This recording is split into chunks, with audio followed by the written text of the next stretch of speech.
pour cette vidéo, on quitte les écuries, on se retrouve dans la cuisine. Donc l'objectif est de faire plaisir à vos chevaux, mais de faire plaisir utile en leur apportant un complément en plus du bonbon, un bonbon utile. Donc pour ce faire, on a besoin de la base du bonbon. On y trouvera des pommes, on y trouvera des carottes et moi j'ai même prévu une banane. Si votre cheval raffole de poires par exemple, vous pouvez les ajouter, il n'y a aucun souci. Donc là on a notre partie fruits et légumes à apporter au cheval. Dans la base, on aura des flocons d'avoine. Là, j'en ai 200 grammes. Ensuite, dans la base toujours, nous avons le miel. Donc, le miel de thym, c'est mon petit chouchou. Il a ce petit côté antiseptique et très bon pour les voies respiratoires. Cette saison, hein, on est l'hiver. Ensuite, on aura besoin d'un peu d'huile de colza. Je suis en train de vous préparer une vidéo pour vous donner toutes les valeurs nutritives des différentes huiles. Donc là, je fais le choix d'huile de colza parce que c'est chargé en vitamine E. Donc c'est un antioxydant et ça fait du bien au corps l'hiver. Donc colza. Après, si vous n'en avez pas et que vous souhaitez prendre une huile classique, n'importe laquelle, il n'y a pas de problème. Encore une fois, on fait comme on veut, il n'y a pas de souci là-dessus. Ensuite, le petit plus de nos bonbons. Là, je vous propose deux options. Le curcuma, qui est un antioxydant, un super antioxydant. Donc, il va permettre justement de préserver tous les organes du corps du cheval. Il va travailler et sur l'appareil locomoteur et sur l'appareil digestif, entre autres. Donc, c'est une cure que moi, j'aime proposer à mes chevaux l'hiver. Le petit truc à savoir, c'est que la curcumine est bien mieux assimilée par le corps quand on y ajoute de la piprine. La piprine, c'est le poivre noir. Donc, moi, je vous conseille de l'acheter en moulin. Tout simplement parce qu'au moins vous avez que des graines de poivre noir, vous n'avez pas le 5B qui sera peut-être parfait pour votre steak, mais en tout cas qui n'aura pas forcément d'utilité pour pouvoir optimiser les performances du curcuma. Donc on aura l'option curcuma ou alors l'option thym, si vous avez un cheval qui a justement des difficultés l'hiver, des petits problèmes respiratoires dus au foin ou autres problèmes. Donc là on verra justement selon vos souhaits, vous mettrez l'une ou l'autre option.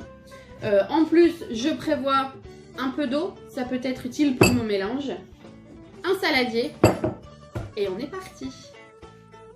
Donc on commence par découper les carottes. Elles ont été lavées, pas d'intérêt de les peler parce que de toute façon vos chevaux les mangent avec la peau.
Mon mélange de fruits est fait, on va y ajouter les céréales.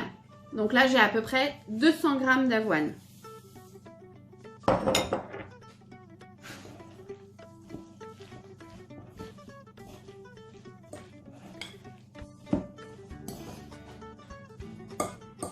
On est quand même sur quelque chose qui est très sain. Il n'y a rien de chimique, rien de mauvais. Après, juste à vous de prendre garde à la qualité des fruits et des céréales que vous mettez.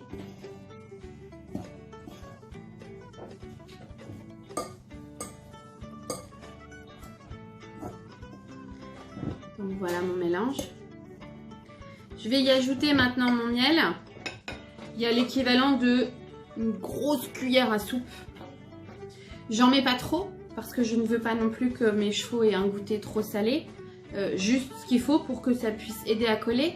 Le miel en petite quantité est un très bon sucre naturel qui permet une bonne récupération.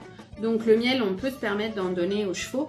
Après, c'est comme tout, hein, à partir du moment où on n'a pas d'excès, ça pose pas de soucis.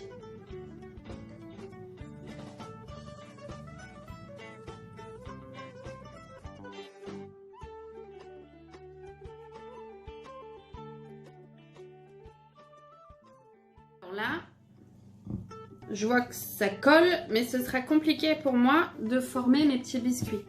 C'est là où j'ajoute un peu d'huile, un petit filet. Donc colza, comme j'ai dit tout à l'heure. Pareil, l'huile est un très bon complément alimentaire. Je vous prépare une vidéo là-dessus. Encore une fois, c'est comme pour tout. L'abus n'est pas bon.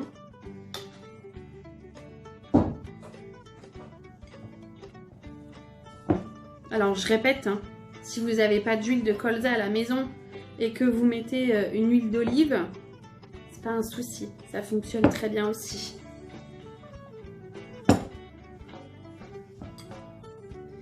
Donc là on commence à avoir quelque chose de plutôt sympa sur la texture.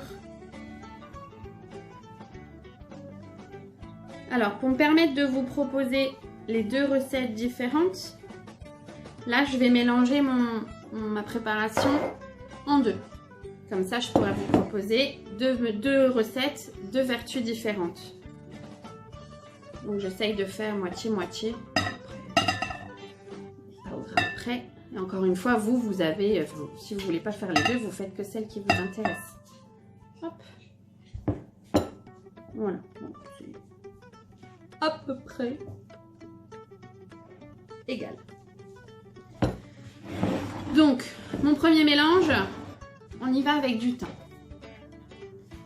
Donc, l'idée quand on complémente un cheval, c'est de donner environ, s'il y a une chose à retenir, c'est toujours à peu près entre 20 et 30 grammes par jour dans la ration. Donc là, c'est vraiment un petit plus qu'on va donner aux chevaux. C'est pas un vrai complément curatif, on est vraiment dans le bien-être et on est dans le petit confort supplémentaire. Donc là, j'ai mis bien 20 grammes facile. Et on y va. Donc là, j'ai fortement asséché mon mélange avec le thym. Donc pour la conception de mes biscuits, après, ça va être un peu plus compliqué.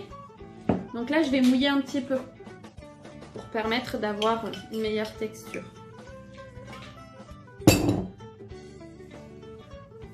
On y va progressivement, hein, ça sert à rien de mettre beaucoup d'eau.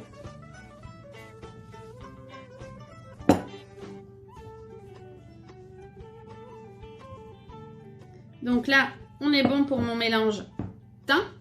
Du coup, miel de thym. Le deuxième mélange que je voulais vous proposer, il est là. C'était pour le curcuma. Même chose. Je mets une bonne vingtaine de grammes. Souvenez-vous ce que je vous ai dit au début. Pour pouvoir optimiser le fonctionnement de la curcumine, donc la molécule active dans le curcuma, je mets du poivre noir. Hop, 2-3 tours, ça suffit. Alors ceux qui disent mon cheval ne va pas éternuer avec le poivre, non, on n'en met pas assez. Hop, même chose, je vais mouiller un petit peu.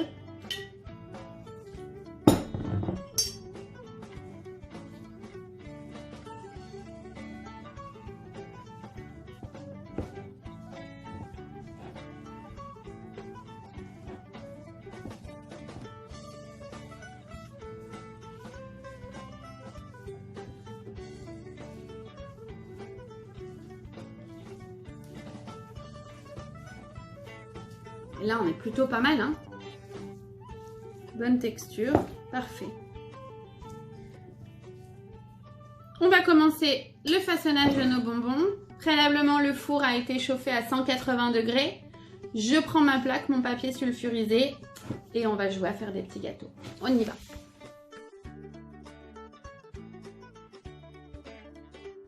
Alors, on remonte ses manches parce que c'est là où on va s'en mettre partout. Hop. Donc on fait des boules, des galettes. Si vous avez des moules licorne et que ça vous amuse, allez-y. Il n'y a pas de règle. Moi je fais des petites boules.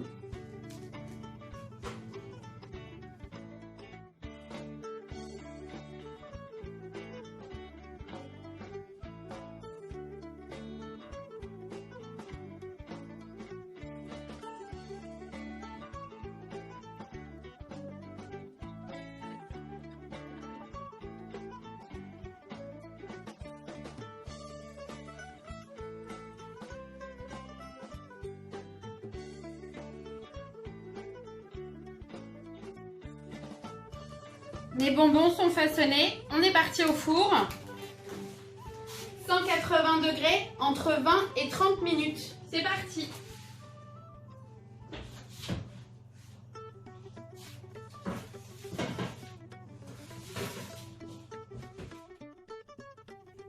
Alors voilà, moi 35 minutes plus tard, mes bonbons sont cuits. J'ai laissé 35 minutes parce que je les ai fait plutôt épais. Donc après, vous adapterez votre temps de cuisson en fonction de l'épaisseur du gâteau. Hop.